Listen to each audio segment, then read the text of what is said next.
Hello and welcome to the Founder Problems podcast. Today we're going to be talking about not quitting your day job. I'm Zach Oshinbanjo. My primary role at this point is to make sure that subcontractors are doing the things that they say they're doing on construction sites. And I'm joined today by my co-hosts, Sarah and Lee. I'm Sarah Schumacher, and I run a website agency that is currently in the middle of a rebrand. So I have been thinking about business names and having lots of meetings. That's what I do right now. I'm Lee Zuvanich, and I own a consulting company that helps people quit their day job and go to market.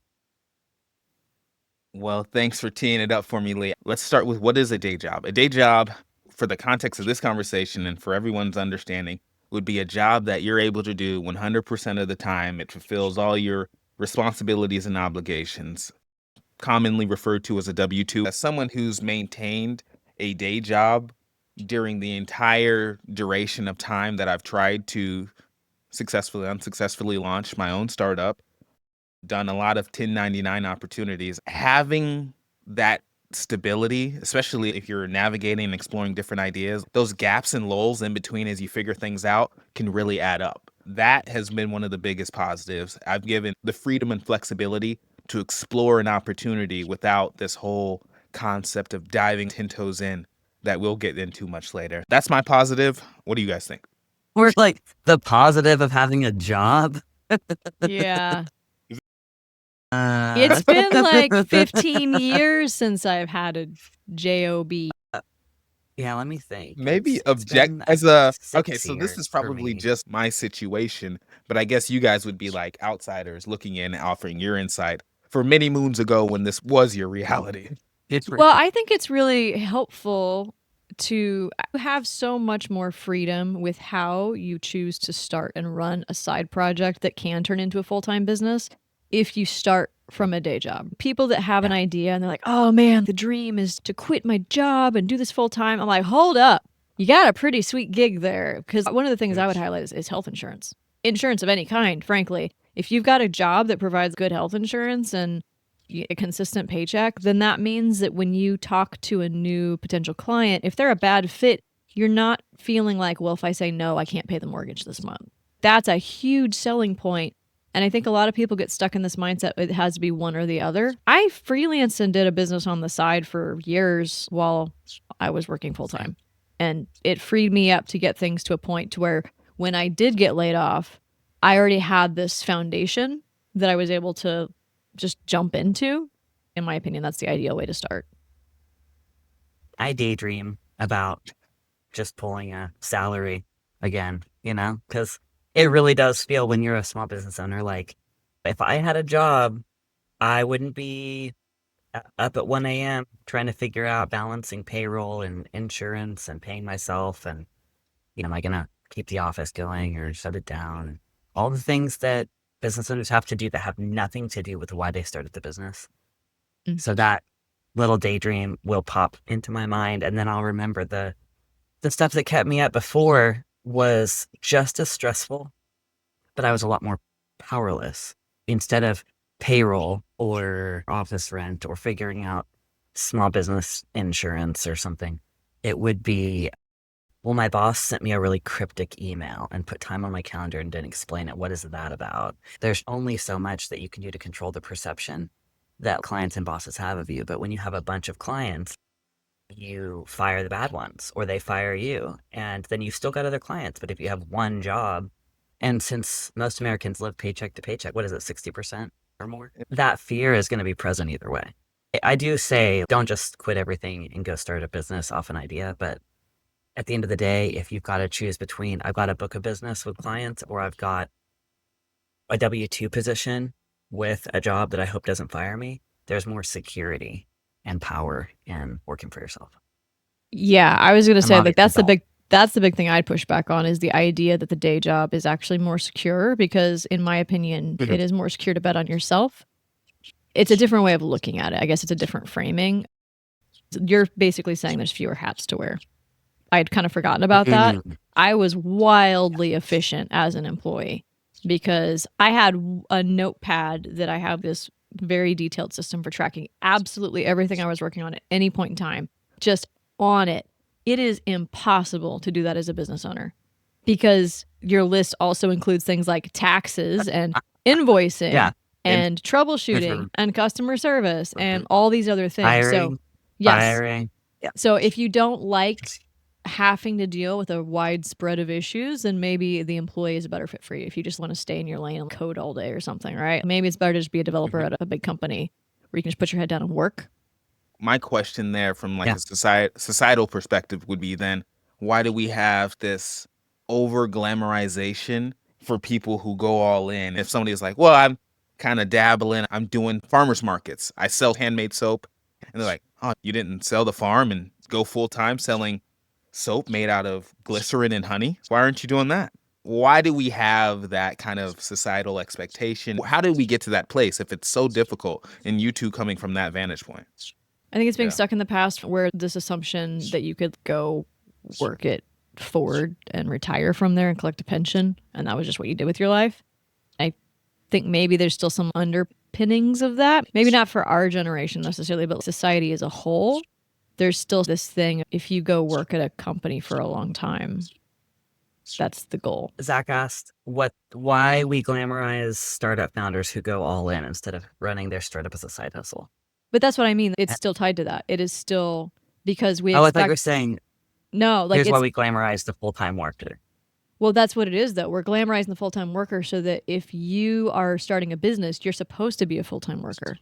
It's like two sides of the same coin. You see what I'm saying? Okay. I see what Yeah, you mean. so it's you glamorize the job. We have this idea that pick a career, you work it for the rest of your life. Ideally, you go to work for a good company and you like it. So if you're starting a company, then you're also supposed to mirror that.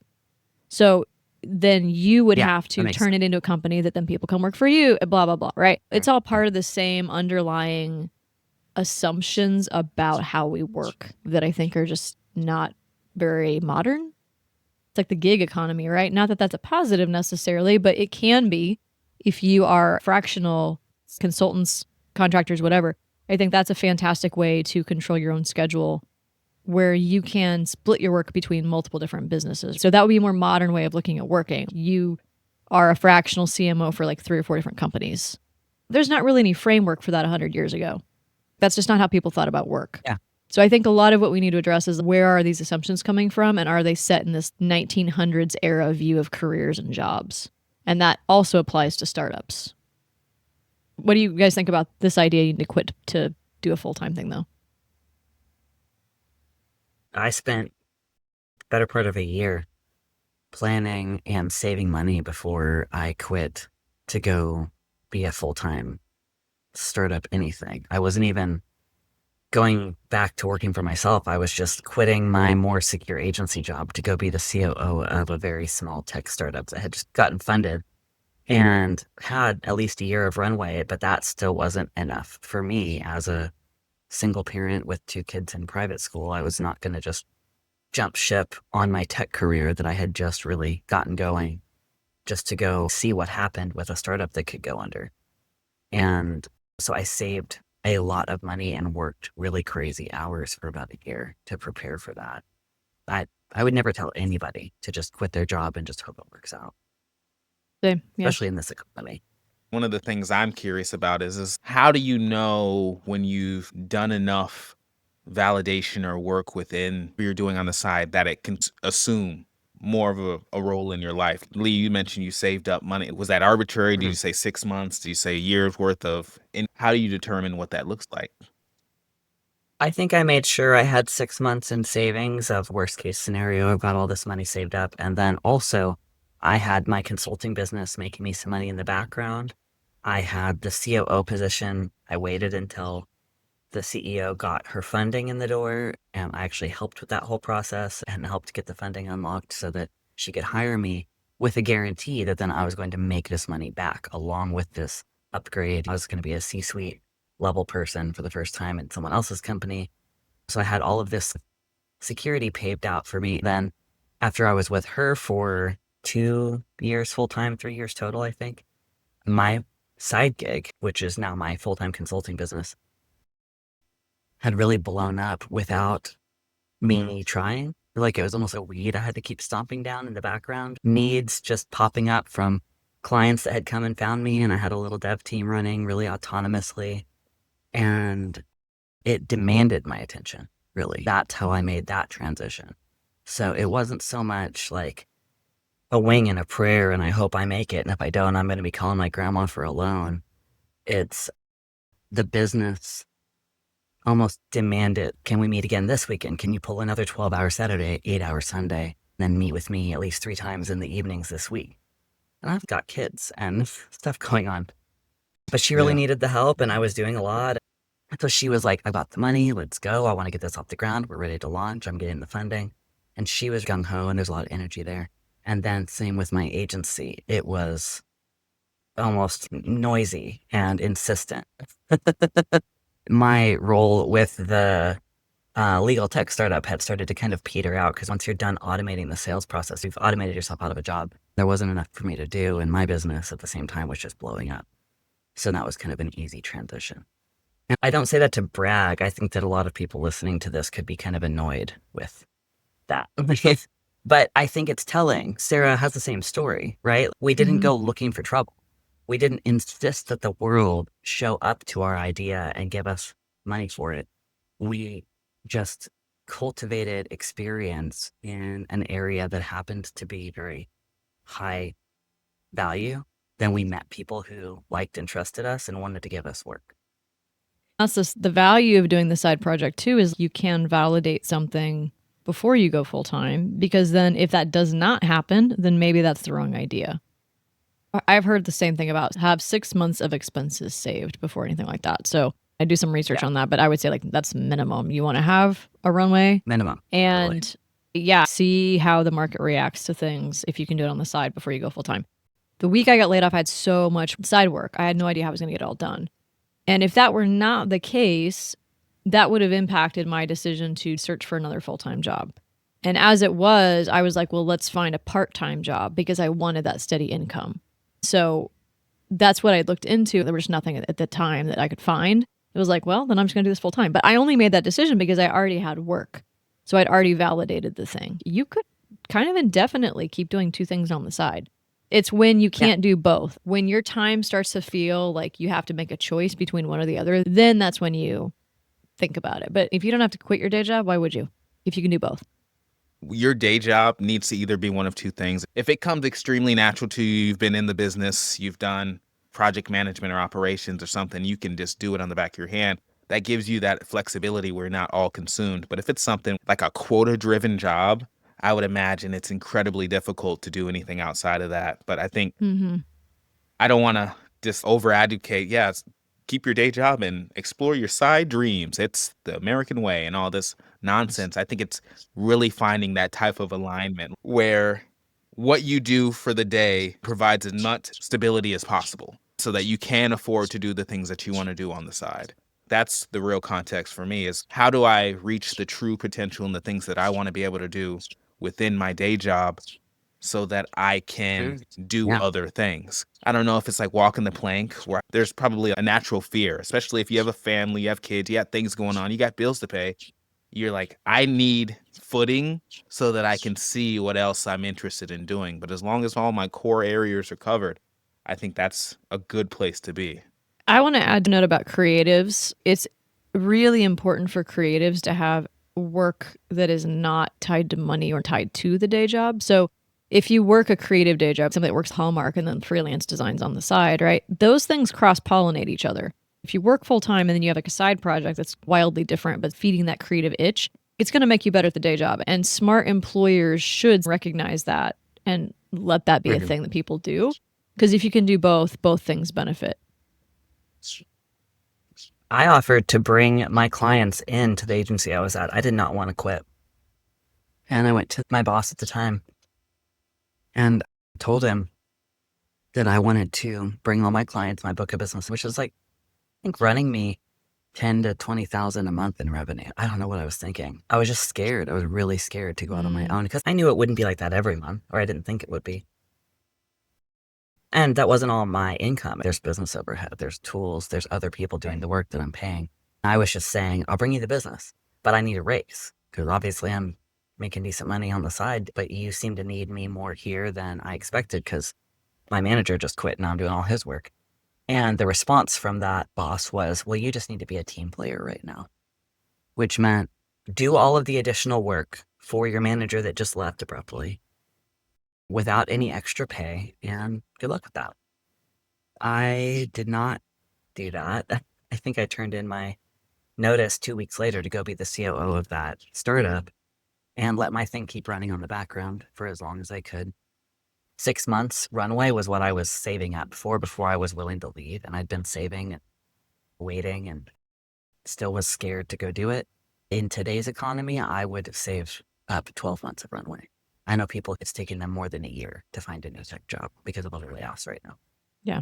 So it's a scary time to be doing this, but it's also a scary time to not have something in your back pocket if you have just a full-time job. And Zach, you don't have just a full-time job, right? I have a full-time job and I do I try to air quote with 3 fingers to represent. I do three other things, but I think a small personal disclaimer is there's some ethical consideration too. It becomes this gray area because some of these COVID tech bros really took advantage of a lot of that opportunity. Everybody moving remote, having 3, What's it called? Overemployed? Yeah, the It's a overemployed subreddit. thing. doing 3 Yeah. different software engineering jobs because you can, Yeah. do code. That's not what we're talking about. Yeah. So I want to stay away from the idea like, well, how are you managing your time effectively if you have a day job and you're doing all these other things? It all winds back to managing your time and making sure that the core responsibilities and the reason that you are employed is being addressed. There are hybrid approaches and there are ways that you can do both. How do you navigate and balance both? Is it like, oh, from 9 to 12, I'm doing this, and from 12 to 4? How do you guys block that time and that schedule? I think Lee and I should be quick on this because Zach has the most experience. It's been a while since either one of us have done this, right? Yeah, but I remember pretty vividly what it was like because I was killing myself. It was really rough. But it was wild.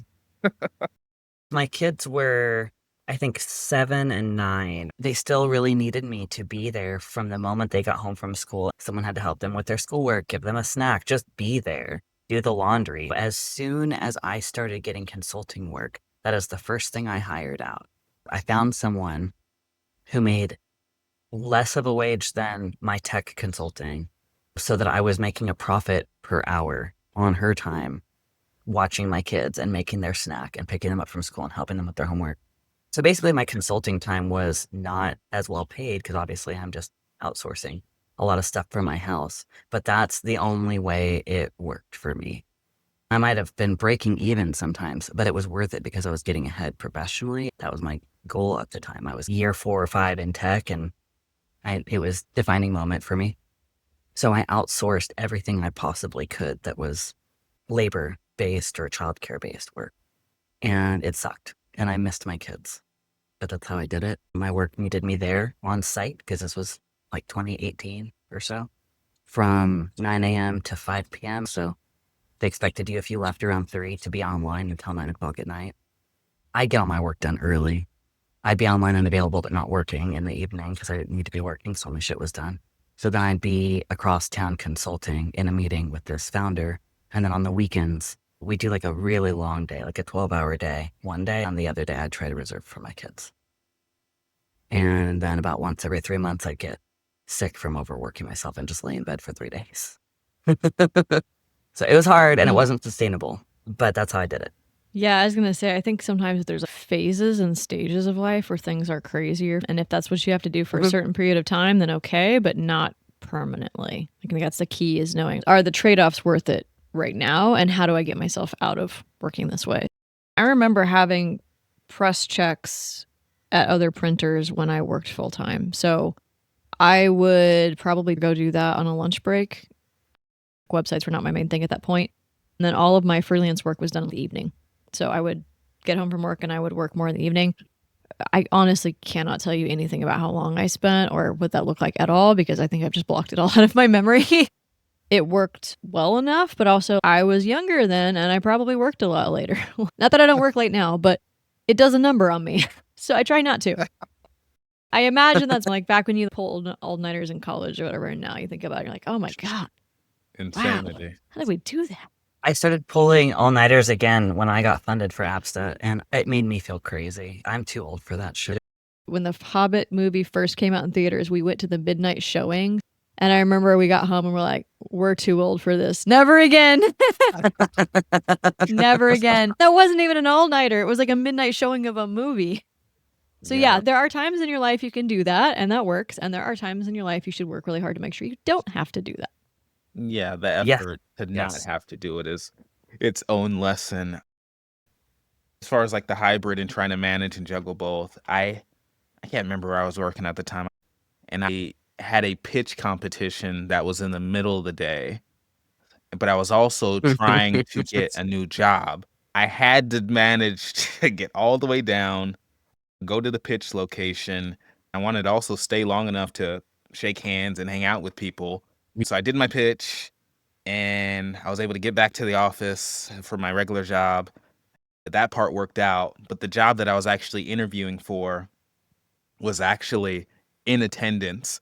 And I remember at the time I told them, I was like, yeah, I'm just doing this university thing. And they're like, so you don't do anything else? And I was like, nah, I'm pretty low key. I'm 100% available. And they're like, we just saw you yesterday, man. And I was like, oh, okay, well, I'm not getting this one. It was very awkward because there were 4 people on the panel and they were like, yeah, we definitely saw you. So we know. Oh my God. That was, If you're in the startup world, though, lots of people do that. That to me is not that big of a deal. It's an initiative. exactly. I was going to say earlier, you do have to disclose this stuff. Like at the agency I worked at that told me to be a team player, they knew that I had a side business. When I was interviewed, I said, hey, just so you know, I am a single parent with a side hustle, and I will always have a side hustle, and I will not shut it down for any employer because I need financial security, and I hope you guys respect that. I don't even know if they asked any questions. They were just like, okay, whatever, it's cool. I got hired. 6 months later, I'm telling my boss, like, listen, these are the numbers. I hire someone to cook and clean and watch my kids so I can do this consulting. It's not cutting into my day job. I am not falling behind. In fact, you see me doing my boss's work and more than most of the other product owners, it seemed like at the time. He, at that point, was like, wait, you're doing what? He didn't say that to me. He told me to be a team player, but then someone else came to me later and was like, yeah, they're kind of wondering why the guy that interviewed you, who had just abruptly left, my boss, had not asked more questions. And they're now realizing that actually your little side hustle is a competing agency. But I disclosed it, like, Yeah. and I was very open about it. And I tried to give them the business and I tried to take my clients to them. But the clients were like, no, we don't want to be at some big slimy agency. So I actually had to go to HR and be like, listen, I know that we didn't explicitly outline in my contract that I have a business on the side, but I did share it and it was approved. So I want that in writing, like immediately. And they worked with me. And then the day after we finalized it, got it signed is when I put in my notice. So I just made sure I had all my ducks in a row and my bases covered and everyone knew everything at all times. And I would never suggest that anyone should do otherwise for so many reasons. Don't go be a startup founder.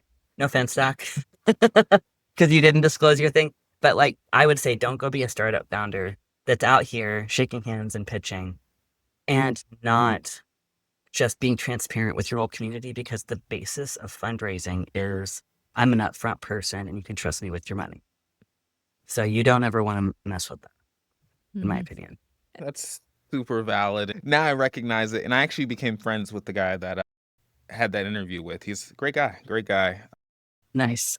I think for my hybrid approach, I live my life largely digital first. So much of what I do and the things that I'm involved in, whether it's my actual work, W-2, or some of the side projects and things that I do, I can do either 72% of it on my phone and or on a laptop.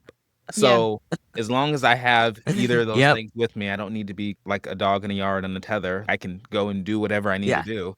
And I think that allowed me a great deal of flexibility where I can work on site. I can get all my work done in coffee shop. There's secure access for any files that I need to access. So That has ultimately been the biggest game changer, is that I've tried to make sure, whether I'm carrying my Remarkable around so I can digitize any notes that I have in perpetuity, or my phone or my laptops, both of them with me. I think it's just allowed me to manage and juggle both of them at the same time.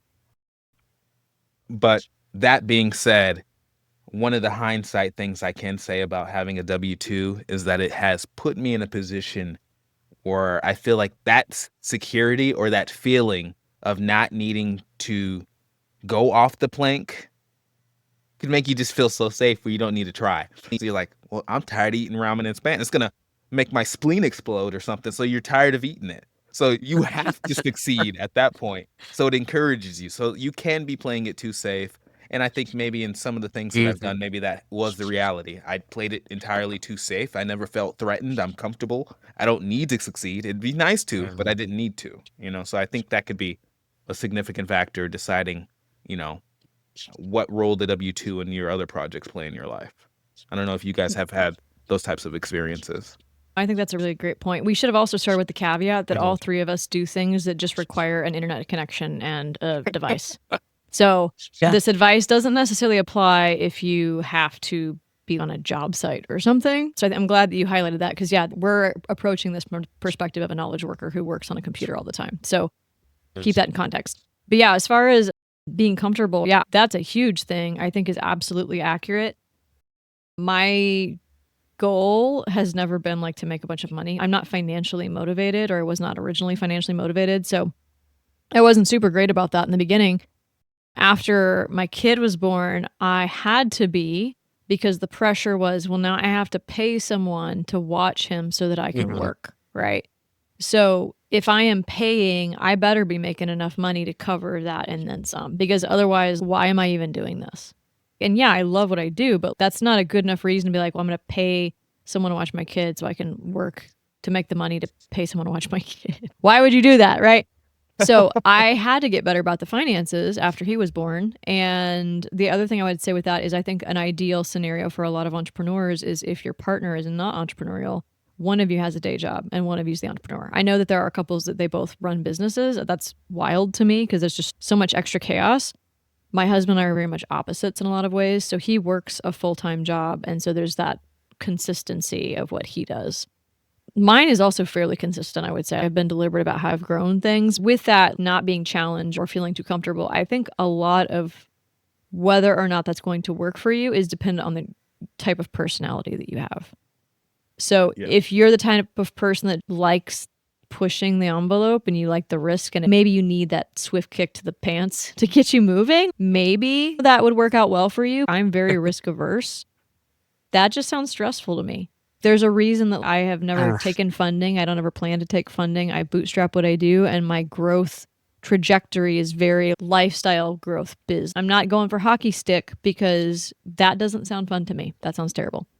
So I know my personality, I know what works for me. But if you know that about yourself, and that you know that you show up to the challenge when you are forced to deal with it, then maybe you factor that in. If, I have my 6 months runway, like, do I quit? Whatever.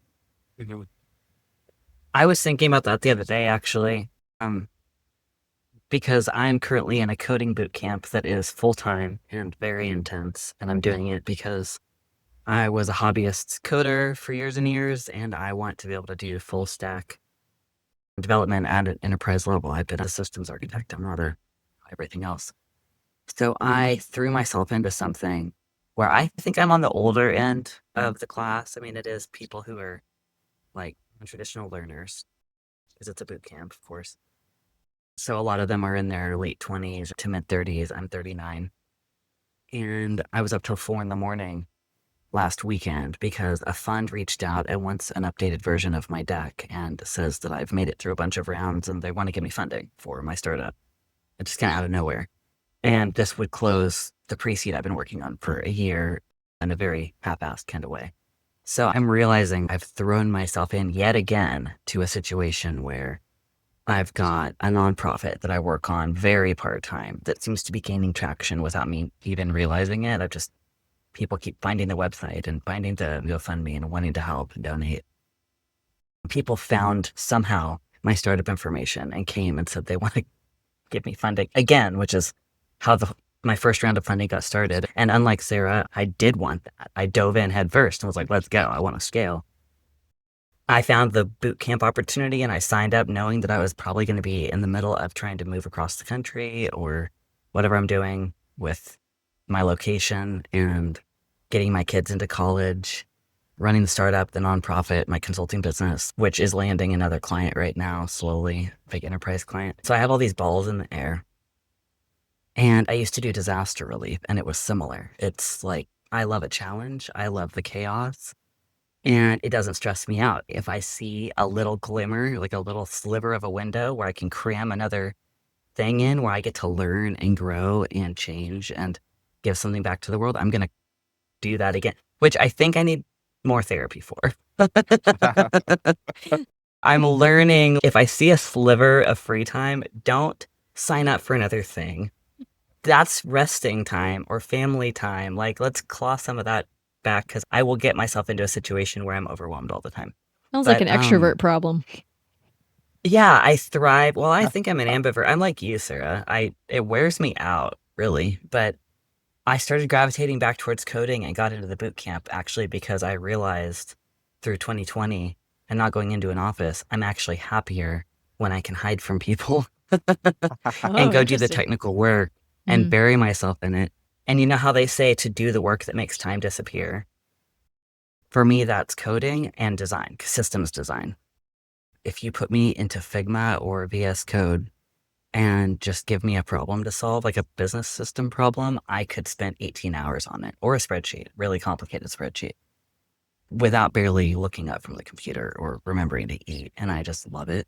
Supposedly that's what you're supposed to do. It scares me, actually, how fast I can just blow through a day. But I enjoy it, so I'm trying to grab those opportunities while I can, while I'm young and healthy and still just barely agile enough that I can stay up late and to work on a pitch deck. I won't be doing this in 5 or 10 years for sure. I'm going to be done, I hope. So yeah, I am throwing myself in, like you said, Zach. You're the example of the guy throwing himself in. I looked at throwing myself into the abyss and I decided not to. Sarah's not interested in the abyss. So I think that's the distinction between all of us. There you go. I live in the abyss. I guess it ultimately decides more to one of Sarah's original points is you have to decide what's the end state that you're seeking out. Because if you're doing the W-2 just for enough security to provide support for the other opportunities, then you'll keep doing that. But I think if you're doing enough of your primary role, just a career trajectory, you're trying to get VP or whatever, some sort of executive role, you're going to keep going and going and going into that until it makes sense. And I think there's a certain point when that convergence of opportunity just becomes just murky. That might be where I'm at. I've reached a point where I get almost like these cluster headaches where I'm thinking about all the code switching and context switching that I have to do. Like, oh, let me talk about this. Let me talk about this. The systems exist, and that was one of our previous episodes of having systems in place so that you can juggle different things at the same time. But I think there's still an opportunity lost there that I'm starting to get to the point where I'm like, okay, what I do is my primary role, my day job. I want to jump into that and go 100% and just live in that zone rather than some of these other things that haven't necessarily panned out or worked out. At a certain point, it becomes a distraction. And it's, as much as everyone wants to believe it, doing that for 4, 5, 6, 7, whatever, 10 years, you become ineffective. And I think that's kind of the breaking point. So I had to make a decision.